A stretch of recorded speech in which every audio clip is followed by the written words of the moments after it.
કાંસ મુદ્દે વિપક્ષનો વિરોધ. વિપક્ષી નેતા સહિત કાઉન્સિલરો ફ્લોર પર આવી વિરોધ નોંધાવ્યો. વિપક્ષી નેતા સહિત કાઉન્સિલરો ફ્લોર પર આવી વિરોધ નોંધાવ્યો. રૂપારેલ કાંસ બાબતે આશીષ જોશીની મ્યુનિસિપલ કમિશનર દિલીપ કુમાર રાણાને રજૂઆત. મ્યુનિસિપલ કમિશનરે સ્પષ્ટતા કરી કામગીરીને લઈને, જોકે બંને સામસામે આવી જતા મામલો ગરમાયો. સભા મુલતવી. શહેરના નાગરિકોએ પાછલા દિવસોમાં ભોગ ભોગ્યું છે. આખા શહેરમાં ભૂખીનો પણ વિષય આજે પહેલે જ સભામાં 1.5 કલાક ચાલ્યો.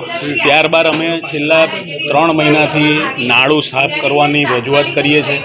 વિશ્વામિત્રી પ્રોજેક્ટને પૂર્વ વિસ્તારને કોઈ લેવા દેવા નથી. મારા તમામ પૂર્વ વિસ્તારના નાગરિકોને પાણી હાઈવેથી આવે છે, રૂપારેલ કાંસમાંથી આવે છે ને એનો જે આવક ને જાવકનો પ્રશ્ન છે એમાં વડોદરા મહાનગર ગાજરાવાડી પમ્પિંગ સ્ટેશનનું રોજનું 10 થી 12 MLD પાણી છોડી રહી છે, જેના કારણે હાલમાં એની પૂર જેવી સ્થિતિ છે. જે વસ્તુ મેન્યુઅલી થઈ શકે છે, વગર ટેન્ડરે કામ થઈ શકે છે, એને પણ અનનેસેસરી કોઈને કોઈ રીતે ડિલે કરવાનું કામ 3 મહિનાથી મારા વોર્ડ વિસ્તારમાં વરસાદી કાંસની સફાઈ માટે તોડેલા સ્લેબ ભરાયા નથી, કારણ કે આખી કાંસ ફૂલ છે. અધિકારીઓને એવું કહેવું છે નાળાનું પાણી જતું નથી, જેના કારણે આ પરિસ્થિતિ છે. નાળાનું પાણી સાફ કરવા અને ટેમ્પરરી પંપ મૂકવાની જ્યારે રજૂઆત કરવામાં આવે છે ત્યારે કમિશનર સામેથી આર્ગ્યુમેન્ટ કરે છે કે સામે અમે કાઢીશું કે અમે એમને 2 વાર સ્થળ વિઝિટ કરવાની વાત કરી, છતાં પણ એમની પાસે સમય નથી. એ પ્રમાણેનું વર્તન અમે જોઈ રહ્યા છે. જો તમારી અમારા વોર્ડ વિસ્તારની અંદર પાણી ઉતારવાની, નહીં ભરવા દેવાની ઈમાનદારીથી જો તમારે કામગીરી જ કરવી છે તો અમારી સાથે રહીને અમારું બતાવેલું પણ સૂચન એમને માન્ય રાખવું પડે. અમે ભોગવ્યું છે, વિસ્તારમાં વરસાદમાં ફર્યા છીએ અને શું સમસ્યા છે અમને ખબર છે. 4 દિવસ સુધી પાણી ઉતર્યા નથી, જેના કારણે આજે અમારે ઉગ્ર થવું પડ્યું છે. જો અત્યારે બી ઉગ્ર નહીં થઈએ તો ફરીથી એના એ જ દિવસો આવશે. કમિશનરનું જે વલણ છે એ બેઠા બેઠા આર્ટિફિશિયલ બતાવવાનું વલણ છે. ગ્રાઉન્ડ પર કામગીરી નથી થઈ. મહાનગરનું નાળું હમણાં જો શરૂ કરે ને તો 3 દિવસમાં સાફ થઈ જાય એવી પરિસ્થિતિ છે, પણ એમને કેમ નથી કરવું એ એમને જ પૂછવાનો વિષય છે. મારે સ્પષ્ટ કહેવું હતું કે તમારે અમારી ફરિયાદ જો મુખ્યમંત્રીને બી કરવી હોય તો કરી શકો છો, કારણ કે સાચી વાત હજુ સુધી મુખ્યમંત્રી સુધી પહોંચતી નથી કે કોર્પોરેટરની શું વેદના છે, કોર્પોરેટરને પબ્લિક કયા ભાષામાં બોલે છે એ એમની સુધી નથી પહોંચતી. એ મારી ફરિયાદ કરશે ત્યારે મને પણ મારો પક્ષ મૂકવાનો મોકો મળશે અને જે સત્ય હકીકત હશે હું એમને પણ સ્થળ પર લાવીને બતાવીશ. અગાઉના કમિશનરો જેણે પણ નથી સાંભળ્યું એની પર આ જ પ્રમાણેની ઘણા કોર્પોરેટરે ધમકીઓ આપેલી છે, જે મેં સાંભળેલી પણ છે. આ પરિસ્થિતિ છે, શાસક પક્ષ છે, અમારી સત્તા છે, છતાં બી એટલે જ મારે કહેવું પડ્યું છે કે મુખ્યમંત્રીને કહો ને ફરિયાદ કરો તો ખબર પડે કે મુખ્યમંત્રીને કે આ પરિસ્થિતિમાં તમારો કોર્પોરેટર જીવી રહ્યો. મારા 3 સાથી કોર્પોરેટર બી હાજર છે અને વોર્ડ નંબર 5, 6, 14, 15 અને 16માંથી પાણી મહાનગરના નાળામાં પહોંચે છે. માન્ય બાળુભાઈએ જે હમણાં વિઝિટ કરી હતી, કોઠી ઢાળથી નાની શાક માર્કેટ સુધીનું પાણી પણ મહાનગર જાય છે. સંગમ 4 રસ્તાથી પરિવાર 4 રસ્તા આજવા રોડ થઈને પણ પાણી મહાનગરમાં જાય છે. આટલા મોટા વિસ્તારનું પાણી જો જતું હોય તો એ વ્યક્તિએ સિરિયસ લઈને અમારી સાથે આવવું પડે, પણ આટલે નથી આવતા. અને આજે જ્યારે અમારે રજૂઆત કરી ત્યારે મેયરશ્રી અમને ખાતરી આપી કે હમણાં અમે સ્થળ વિઝિટ કરીશું. જે અત્યારે જે પ્રમાણે અમે પરિસ્થિતિનું નિર્માણ થયું છે અને મેયરશ્રી જો વિઝિટ કરશે તો ચોક્કસ લાગે છે, આપ પણ જોશો કે આ એવું કામ નથી કે જો ના થઈ શકે. મહાનગર ધારે તો 2 બાજુ મોટા પંપો મૂકીને તાત્કાલિક ધોરણે પાણી પેલી બાજુ ડાયવર્ટ કરી શકે છે. માન્ય કાઉન્સિલર શ્રી આશીષભાઈ જોશીએ મહાનાળા વિશે રજૂઆત કરી હતી કે ત્યાં હજી પણ ખૂબ પાણી ભરાયેલું છે. ગયા વખતે જે પ્રેઝન્ટેશન્સ કર્યું હતું એમાં આ નાળા વિશે વાત થઈ જ હતી. એમનું સૂચન હતું એ પણ મેં લીધેલું. એનું ટેન્ડર આવ્યું છે. મેં અમને એવી સમજ આપી કે એનું ટેન્ડર આવ્યું છે, ટૂંક સમયમાં કામગીરી કરવામાં આવશે. આપણી જોડે હજી પણ 2 મહિના છે, આ કામગીરી થશે. વધારેમાં રૂપારેલ કાંસનું વિસ્તરણ પણ આગળ જઈને કરવાનું મેં કીધું છે. એમનું ઇન્સિસ્ટન્સ હતું કે પંપ મૂકો, એટલે મેં કીધું ટેકનિકલ ફિઝિબિલિટી જોઈ લઈએ છીએ અને સ્થળ મુલાકાત કરવાની હશે તો પણ કરીશ. અગાઉ ત્યાં સ્થળ મુલાકાત કરેલી પણ છે. એ ઉપરાંતમાં એ ઉગ્રતાથી બોલવા લાગ્યા અને માન્ય મુખ્યમંત્રી સાહેબને કમ્પ્લેન કરવી હોય તો કરી દેજો એવું કહેવા લાગ્યા. એટલે મેં એમને કીધું તમે મુખ્યમંત્રી સાહેબનું નામ ના લો, આ ડિસ્કશન શહેરનું ચાલે છે. તેમ છતાં ઉગ્રતાથી બોલવા લાગ્યા. એટલે પછી મારે પણ એમને કહેવું પડ્યું કે આટલી ઉગ્રતાથી ના વાત કરો.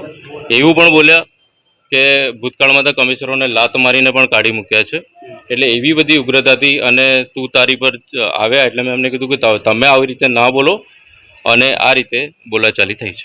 આજરોજ મળેલી મહાનગરપાલિકાની સામાન્ય સભામાં કાઉન્સિલર શ્રી આશીષભાઈ દ્વારા રજૂઆત કરવામાં આવી. જે એમની રજૂઆતની શરૂઆતમાં જ મેં જણાવ્યું કે જો આટલો ગંભીર પ્રશ્ન છે તો સભા પૂર્ણ થાય અને તાત્કાલિક આપણે બધા સાથે મળી અને આ જગ્યાની વિઝિટ પણ કરીએ, અધિકારીની ટીમ સાથે વિઝિટ કરી અને જે કરવું પડે તેમ હોય આપણે નિર્ણય લઈએ ત્યાં જઈને. પરંતુ એકબીજાની વાતમાં બંનેવે પોતપોતાની મર્યાદાનો ભંગ થયાની ચિંતા કર્યા વિના જ્યારે એકબીજાને જવાબ આપ્યો, કારણ કે મેં પહેલાં જ કહ્યું કે જ્યારે પરિસ્થિતિની આવી ગંભીરતા છે, જ્યારે ઢાંકણ ઢાંકેલું નથી અને કાંસ ખુલ્લી છે, તો આપણે બધા જ હમણાં વિઝિટ પણ કરીએ અને તાત્કાલિક કેવી રીતે પાણીને બીજી તરફ, જેવી રીતે પહેલાં ભૂતકાળમાં પણ આ પાણી ટ્રાન્સફર કરવામાં આવ્યા છે પંપ મૂકીને, એવી રીતે કરવામાં આવે તે માટે ત્યાં વિઝિટ કરવામાં આવે.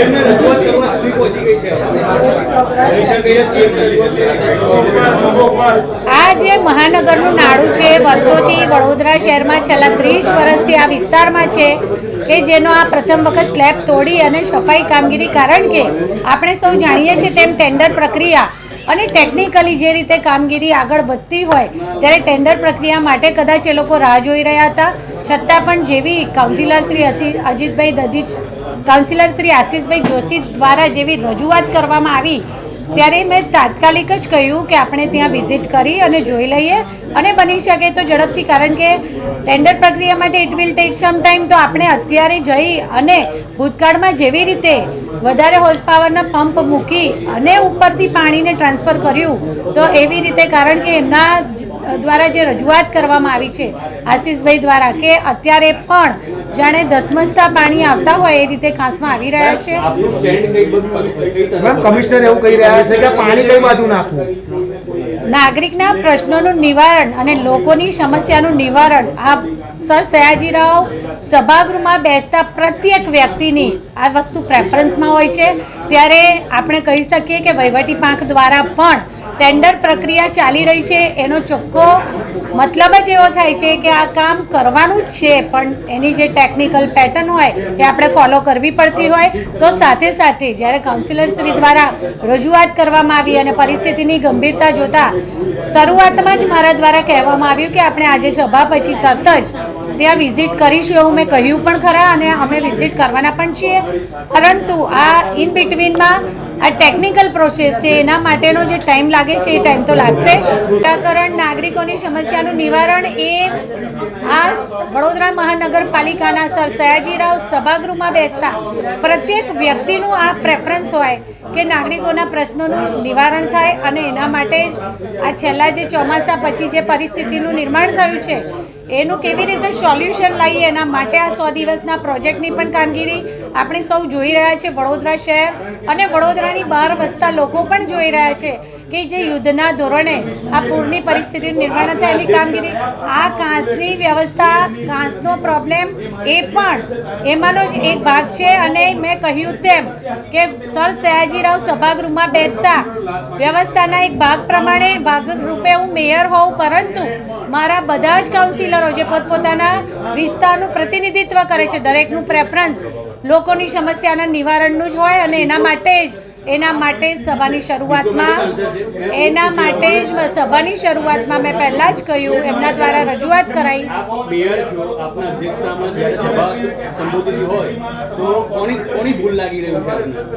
એમાં ભૂલનો વિષય જ નથી. આપના પ્રશ્નના અનુસંધાનમાં હું જવાબ એ જ આપવા માંગુ છું કે જે વિસ્તારના નાગરિકોનો પ્રશ્ન હતો, સભાસદશ્રી દ્વારા જ્યારે રજૂઆત કરવામાં આવી અને મેં ત્યારે જ કીધું કે આપણે વિસ્તારમાં જઈ અને વિઝિટ લઈએ છીએ અને જેમ બની શકે એમ વહેલું એ પાણીને વધારે હોર્સ પાવરના પંપ મૂકી અને બીજી બાજુ મોકલી શકાય, જેથી કરી અને ટેન્ડર પ્રક્રિયા પછી કામગીરી જે લેવાની છે હાથ પર, કારણ કે જ્યારે પ્રીકાસ્ટ સ્લેબ નાખવાના હોય ત્યારે આપણે એ પણ કાળજી રાખવી પડે કે બધું જ ખોલીને બેસી જઈએ ત્યારે કોઈ દુર્ઘટના થવાનો ભય પણ રહે છે.